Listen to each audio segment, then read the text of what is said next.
South అమెరికాలో అతిపెద్ద దేశం బ్రెజిల్. మరి ఆ దేశం ఇప్పుడు ఒక పెద్ద సమస్యను ఎదుర్కొంటోంది. అదేంటి అంటే ఒక పెద్ద ఛాలెంజ్ అని కూడా మనం చెప్పొచ్చు. It has to choose between డెవలప్మెంటా లేదా సస్టైనబిలిటీనా అనే ఈ రెండిటి మధ్య దేన్ని మనం ఇప్పుడు స్వీకరించాలి, దేన్ని మనం ఒక ప్రాతిపదికగా తీసుకొని ముందుకు వెళ్ళాలి అనేటువంటి ఒక అతిపెద్ద ఛాలెంజ్ని ఎదుర్కొంటున్నటువంటి నేపథ్యంలో ఇది కేవలం బ్రెజిల్కు మాత్రమే లిమిట్ కాలేదండి. ఈ సమస్య అనేటువంటిది ఇంటర్నేషనల్గా కూడా అనేక మంది పర్యావరణ శాస్త్రవేత్తల్ని, అలాగే మనం చూసినట్టయితే ప్రపంచంలో ఉన్నటువంటి తాత్వికమైనటువంటి ఆలోచన కలిగిన వాళ్ళు, అలాగే థింకర్స్ ఎవరైతే ఉంటారో వాళ్ళందరి యొక్క దృష్టిని, పొలిటీషియన్స్ అలాగే లీడర్స్ యొక్క దృష్టిని కూడా ఆకర్షించింది. దానికి కారణం ఈ ప్రాజెక్ట్ BR319 అంటే బ్రెజిల్ 319 ప్రాజెక్ట్ ఏదైతే ఉందో అది ఫెడరల్ ఎక్స్ప్రెస్ హైవేకి సంబంధించినటువంటి ఒక ప్రాజెక్ట్. మరి దానికి ఇప్పుడు ప్రస్తుతం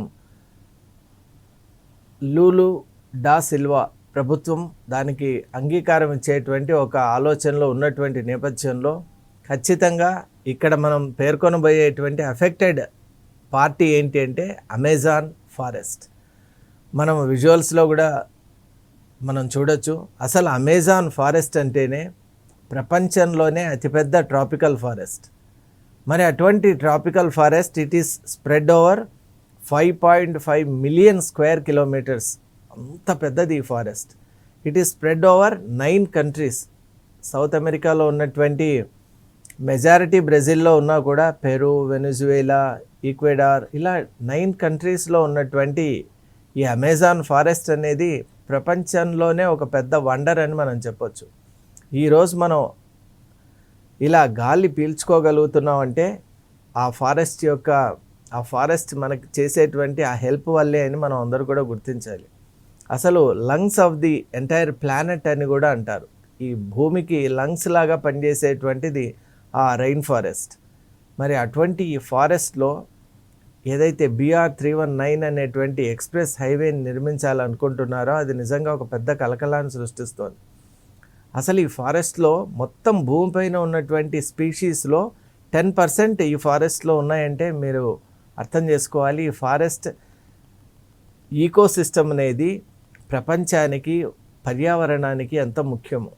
అసలు ఈ ప్రాజెక్టును ముట్టుకోవడం అంటే మన లంగ్స్ను మనమే టచ్ చేసుకున్నట్టు అవుతుంది. అంత డేంజరస్ కాబట్టి ఈ విషయంలో బ్రెజిల్ ప్రభుత్వం తీసుకున్నటువంటి ఈ నిర్ణయాన్ని అనేక మంది అనేక రకాలుగా మాట్లాడుకుంటూ ఉన్నారు. దాదాపు 850 కిలోమీటర్ల పొడవును ఉన్నటువంటి ఈ federal highway it is slicing అంటే ఎగ్జాక్ట్గా ఈ ఫారెస్ట్ ఏదైతే అమెజాన్ ఫారెస్ట్ను చీల్చుకుంటూ వెళ్తోంది. మరి ఇలా వెళ్ళటం ఇప్పుడు మేనస్ నుంచి ఇక్కడ రొండోనియాలో ఉన్నటువంటి పోర్టోవేలో వరకు ఉన్నటువంటి ఈ కనెక్టివిటీ, ఈ మార్గం ఏదైతే ఉందో సపోర్టర్స్ ఏమంటున్నారంటే ఇది ఇంతవరకు అన్ఎక్స్ప్లోర్డ్ పార్ట్స్ ఆఫ్ ఇప్పుడు నార్దర్న్ పార్ట్ ఏదైతే ఉందో అలాగే లెస్ ఇన్ఫ్లుయెన్స్ ఉన్నటువంటి ఈ బ్రెజిల్లో ఉన్నటువంటి పార్ట్ ఏదైతే ఉందో ఆ పార్ట్ను మెయిన్ల్యాండ్తో కలుపుతుంది, కనెక్ట్ చేస్తుంది. కాబట్టి definitely it will improve trade, commerce and it will really bring in lot of development అని అంటున్నారు. మరి ఈ డెవలప్మెంట్ కోసం బ్రెజిల్ ప్రభుత్వం ముందుకు రావాలా, లేకుంటే అక్కడ ఉన్నటువంటి స్పీషీస్ మనం ఒక్కసారి ఆ ఫారెస్ట్ విజువల్స్ చూస్తే మనకు అర్థమవుతుంది. అసలు మనం ఊహ చేయనటువంటి అక్కడ ఉన్నటువంటి అమెజాన్ ఆ రివర్ కూడా మనం చూడొచ్చు. హౌ దట్ సర్పెంటైన్ ఫామ్లో ఉన్నటువంటి ఆ రివర్ అమెజాన్ కూడా ప్రపంచంలోనే ఒక అద్భుతం అని మనం చెప్పుకోవాలి.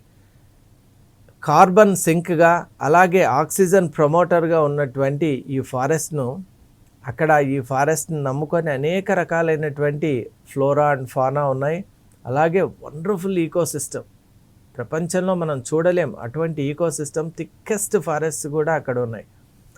కొన్ని ప్రాంతాల్లో పగలు కూడా ఒక్క రే ఆఫ్ లైట్ కూడా పడని ప్రాంతాలు ఉన్నాయి. అంత చిమ్మ చీకట్లో ఉన్నటువంటి ప్రాంతాలు ఉన్నాయంటే మనం ఎంత దట్టమైందో ఆ ఫారెస్ట్ మనం ఊహ చేయొచ్చు. మరి అలాంటి ఈ సౌత్ అమెరికాకే ఒక జివెల్ లాంటి ఈ ఫారెస్ట్ విషయంలో ఇప్పుడు చేపట్టబోయేటువంటి రీకన్స్ట్రక్షన్ అంటే యాక్చువల్గా ఇది సిల్వా ప్రభుత్వం కూడా ఇప్పుడు తీసుకున్నటువంటి నిర్ణయం కాదండి. యాక్చువల్గా 1970స్లోనే మిలిటరీ రెజీమ్ ఎప్పుడైతే ఉండిందో అప్పుడు వాళ్ళు ఇక్కడ ఉన్నటువంటి గూడ్స్ను ఎక్స్‌ప్లాయిట్ చేయటం కోసం ఒక రహదారి అనేది నిర్మించుకున్నారు. అది అక్రమంగా నిర్మించుకున్నారు. అండ్ మళ్ళీ 80స్లో దాన్ని అబాండన్ చేశారు. అది అలాగే ఉండిపోయింది. మళ్ళీ ఇప్పుడు ఎకనామిక్ బూమ్ కోసం, ఎకనామిక్ రెజ్యూనేషన్ కోసం బ్రెజిల్ ప్రభుత్వం కన్సిడరేషన్లో పెట్టింది. ఇప్పుడు ఎకనామిక్ ఇంపాక్ట్ అసెస్మెంట్ కూడా బ్రెజిల్ ప్రభుత్వం చేపడుతోంది. అసలు ఈ ప్రాజెక్ట్ చేయటం వల్ల పర్యావరణానికి హాని ఏ మేరకు జరుగుతోంది, ఇటువంటి లెక్కలు కూడా, గణాంకాలు కూడా వాళ్ళు తీస్తున్నారు. కానీ మనకు తెలిసిన సమాచారం ఏంటంటే Brazil government is very particular. ఈ ప్రాజెక్ట్ను ముందుకు తీసుకొని వెళ్ళాలి, మళ్ళీ దాన్ని రీకన్స్ట్రక్ట్ చేయాలి అనేటువంటి ఉద్దేశంతో ఉన్నటువంటి విషయమే మనం వింటున్నాం. మరి ఈ నేపథ్యంలో పర్యావరణ శాస్త్రవేత్తలు, పరిరక్షకులు ఏమంటున్నారంటే అసలు ప్రపంచంలోనే ఇండిజినస్ ట్రైబ్స్ కానివ్వండి, అలాగే ప్యూరెస్ట్ అండ్ ప్రిస్టైన్ ఫామ్లో ఉన్నటువంటి ఈ ఈకోసిస్టమ్ను మనం ఈ నిర్మాణాల ద్వారా ఏం చేస్తున్నామంటే లాగింగ్, అంటే చెట్లు నరకటం, ట్రాన్స్పోర్ట్ చేయటం, అలాగే ఈ హైవే నిర్మించడం వల్ల అక్కడ ఈ సౌండ్ పొల్యూషన్ అనేది పెరగటం, ఈ వాహనాల వల్ల కార్బన్ కంటెంట్ అనేటువంటిది, కార్బన్ ఫుట్ ప్రింట్ పెరగటం, ముఖ్యంగా హ్యూమన్ ఇంటర్ఫియరెన్స్ ఎక్కడైతే ఉంటుందో డెఫినెట్లీ అక్కడ ఒరిజినాలిటీ అనేది మిస్ అవుతుంది. క్లాసిక్ కేసు ఏంటంటే మనం ఎవరెస్ట్నే తీసుకుంటే అసలు ఎవరెస్ట్ అనేటువంటిది it was in a pure and pristine form. మరి ఈ మధ్యకాలంలో ఎవరెస్ట్కి సంబంధించిన ఎక్స్పెడిషన్ చాలా గ్లామరస్గా మారిపోవటం వల్ల చాలా దేశాల నుంచి మనం చూస్తున్నాం బారుల్దీరి, అంటే వందల వేల సంఖ్యలో ఇప్పుడు మౌంటైనీరింగ్కి వస్తున్నారు. ట్రెక్కింగ్ అనేటువంటిది ఒక ఫ్యాషన్ అయిపోయినటువంటి నేపథ్యంలో ఈరోజు మనం హిమాలయాస్ను కనుక ఒక్కసారి చూస్తే, ముఖ్యంగా మనం ఎవరెస్ట్ని కనుక చూసినట్టయితే ఇట్స్ థరోలీ పొల్యూటెడ్. అక్కడ ఉన్నటువంటి ప్లాస్టిక్ వ్యర్థాలు కానివ్వండి, మిగతా హ్యూమన్ లెఫ్ట్ ఓవర్స్ కానివ్వండి, ఇవన్నీ చూసినట్టయితే అంత ప్యూర్ అండ్ ప్రిస్టైన్ మౌంటైనే స్పాయిల్ అయిపోయింది. Same is the case with ఇప్పుడు అమెజాన్ విషయంలో కూడా అదే కాబోతోంది. ఒక్కసారి కనుక ఇంతవరకు హ్యూమన్ ఇంటర్ఫియరెన్స్ లేనటువంటి ఏరియాస్లో మనం రోడ్ నిర్మించి అలా కనుక ఈ ట్రాన్స్పోర్టేషన్ లాజిస్టిక్స్ని కనుక పెంచాం, అలాగే హ్యూమన్ ఎక్స్పెడిషన్స్ పెరిగాయి అనుకోండి, ఇక్కడ ఉన్న ఫ్లోరా ఫానా దెబ్బతింటుంది. అసలు కొన్ని స్పీషీస్ మరుగున పడి కనుమరుగైపోయేటువంటి అవకాశం కూడా ఉంది. ఎందువల్ల అంటే హ్యూమన్ ప్రెజెన్స్ ఒక్కసారి వచ్చిందనుకోండి, అక్కడ ఉన్నటువంటి వాతావరణాన్ని అలాగా ఉండనిచ్చేటువంటి ఒక విధానం ఉండదు. డెఫినెట్లీ దాన్ని కంటామినేట్ చేయటం, స్పాయిల్ చేయటం, దాన్ని డీజనరేట్ చేయటం అనేటువంటిది అక్కడ ఉంటుంది. కాబట్టి పర్యావరణ శాస్త్రవేత్తలు ఏమంటున్నారంటే ఇప్పటికే మనకు ఆక్సిజన్ లెవెల్స్ అనేది, అలాగే మనకు పెరిగిపోతున్నటువంటి ఇప్పుడు గ్రీన్ హౌస్ ఎఫెక్ట్ మనం చూస్తున్నాం, అలాగే క్లైమేట్ యాక్షన్ మనం చూస్తున్నాం. ఇప్పుడు మన దేశంలో కూడా ఎల్నినో ఎఫెక్ట్ వల్ల రావాల్సినటువంటి వర్షపాతం కూడా నమోదు కావటం లేదు. అలాగే మనం చూసాం there is a kind of very vast wave. ఇప్పుడు ఇక్కడ మనం మాట్లాడే సౌత్ అమెరికాలోని పెరు నుంచి మనకు ఇండోనేషియా వరకు కూడా ఒక హీట్ వేవ్ వచ్చింది అంటే దాని ప్రభావం మనం సూపర్ ఎల్నినో రాబోతోంది అనేటువంటి ప్రెడిక్షన్స్ ఇవన్నీ ఉన్నాయి. అలాగే మనం చూస్తే France, other parts of Europe are gripped by ఒక హీట్ డ్రోమ్. అలాగే మనం ఫారెస్ట్ ఫైర్స్ కూడా చూసాం. అలా డిఫరెంట్గా ఇప్పుడు ఈ క్లైమేట్ యాక్షన్ వల్ల ఫెమైన్స్, ఫ్లడ్స్, ఈ మధ్యకాలంలో అర్త్క్వేక్స్ కూడా చాలా ఎక్కువైనాయి. వెనిజువేలాలో ట్విన్ అర్త్క్వేక్స్ చూసాం. మళ్ళీ నిన్న మొన్ననే మనం ఒకటి చూసాం, కొలంబియాలో కూడా 7.4 రెక్టర్ స్కేల్ మీద నమోదైన అతి భారీ అర్త్క్వేక్ను మనం చూస్తున్నాం. దాని ప్రకంపనాలు ఈక్వెడార్, అలాగే మరికొన్ని దేశాల వరకు కూడా, even Japan also experienced seismic activity. మరి క్లైమేట్ యాక్షన్ వల్ల ఇటువంటి ప్రమాదాలు ఉన్నటువంటి నేపథ్యంలో మనకున్న ఏకైక ఆధారం ఇంతవరకు ప్రొటెక్టెడ్గా ఉన్నటువంటి ప్రాంతం ఈ అమెజాన్ ఫారెస్ట్. మరి ఈ రెయిన్ ఫారెస్ట్, ఈ ట్రాపికల్ ఫారెస్ట్ కూడా హ్యూమన్ ఇంటర్ఫియరెన్స్ గురి అయితే, హ్యూమన్ యొక్క ప్రెజెన్స్ గురి అయితే డెఫినెట్గా దాని యొక్క ఒరిజినల్ క్యారెక్టర్ అనేది దెబ్బతింటుంది. అందువల్ల పర్యావరణానికి సంబంధించిన ప్రతి ఒక్కరుగా, అలాగే మన ఫోర్ సైట్స్ టీవీ కూడా we are making appeal to the Brazil government. మీరు ఒక్కసారి ఆలోచన చేయండి. Please try to reconsider your decision. You can look for the alternatives. ఎందువల్ల అంటే డెవలప్మెంట్ అనే పేరుతో సస్టైనబిలిటీని మనం ఎప్పుడు కూడా దెబ్బతీసుకోలేం. కాబట్టి please try to reconsider your decision. అంటే we are voicing along with others. ఇప్పుడు ప్రపంచంలో ఉన్నటువంటి చాలామంది కూడా ఈ ప్రాజెక్ట్ను ముందుకు పోకుండా ఆపాలనేటువంటి ప్రయత్నాలే చేస్తున్నారు.